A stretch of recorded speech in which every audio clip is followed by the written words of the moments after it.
24-hour news continues from News Center 4, Sunday morning. Good morning, everyone. It is nice to have you along on this Sunday morning. And I have to tell you, yesterday was one of the most beautiful days we have seen in a long time, all the way from start to finish. Another beautiful morning in the making. The fact that we have not seen a lot of sunshine in the past couple of months only makes this weekend a little bit nicer. The good news is, have another one.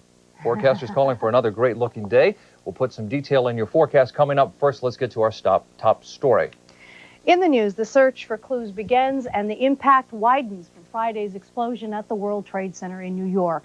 Here's the latest. Searchers will come through rubble today. They're combing that rubble using thermal imaging cameras to look for 2 missing Port Authority employees.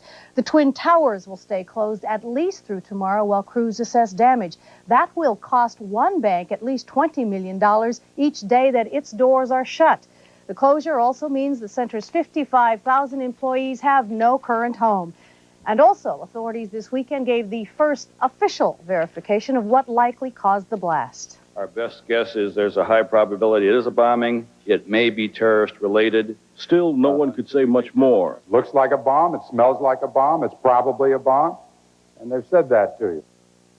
However, it will be days before authorities can answer the basic question of who or why someone would want to set off a bomb. Today's New York Times says that officials are even considering the possibility it was a disgruntled employee.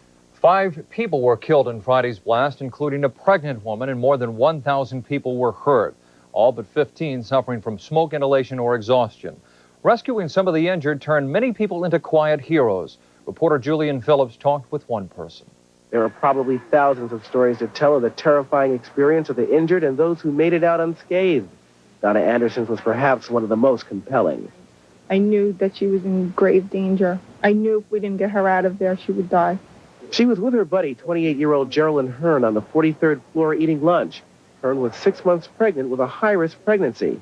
Trapped in the smoke and forced into premature labor, she had to be carried 30 floors to safety by firefighters. A C-section produced a 1-pound, 8-ounce baby girl at St. Vincent's Hospital. This is the worst experience I've ever had. I think it's the worst experience Sherilyn will ever have. It was awful. Julian Phillips for NBC News. A lady named Marilyn White, who lives in Sacramento, was one of the thousands of people in the Trade Center when the explosion hit. She flew home this weekend to tears and hugs. She is the one in the black. White was in New York on business. She was at a luncheon at a Trade Center restaurant on the 107th floor when she heard the boom. I really thought it was an earthquake. I wasn't sure what it was. And the speaker even made some kind of off-the-cuff remark, and we all laughed, and we thought it was funny. And then he made some reference to bullets flying, and then we laughed again, and then we felt another rumble, and then we knew that it was more serious than what it was, because shortly after that, the manager of the restaurant came in and asked us to evacuate the building. And evacuate she did, walking down a stairwell, 107 flights to street level. Well, the New York Times says that so far there is no sign of plastic explosives in the blast, the kind favored by terrorists. If the World Trade Center explosion is determined to be a terrorist act, John Holloman reports that it would mark the first such bombing on United States soil in decades. For most Americans, this is the face of terrorism. Television pictures from Lockerbie, Scotland, Medellin, Colombia, or Beirut, Lebanon. But Friday's explosion at the World Trade Center in New York brings the possibility of terrorism much closer to home. There's been a velvet curtain, in a way, that has led the American public to feel invulnerable to terrorism on its shores. And I believe the possibility of an epidemic of contagion from this event is very real. In his weekly radio address, President Clinton sympathized with the victims, praised the rescue workers, and promised to get answers. Working together, we'll find out who was involved and why this happened. Americans should know we'll do everything in our power to keep them safe in their streets, their offices, and their homes. New York's governor has seen fear in the eyes of people in his state. Fear is another weapon that's used against you. And that's what terrorists are all about, if these were terrorists. And what they're trying to do is deny you normalcy.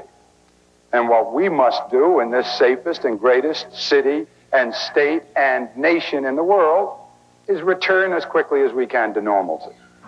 White House officials won't talk about any increase in security, but the president's safety is always protected by tall fences combined with electronic devices.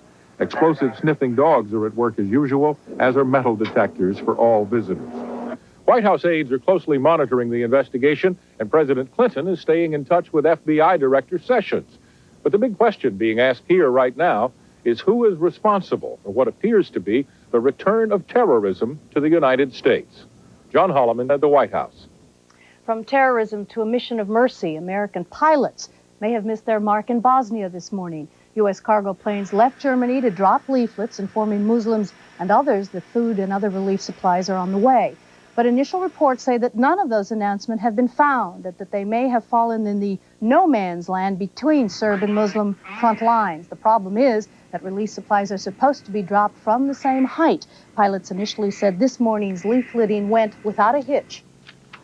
It was a high-risk mission, but fortunately, everything was pretty much uneventful, and it was a smooth mission.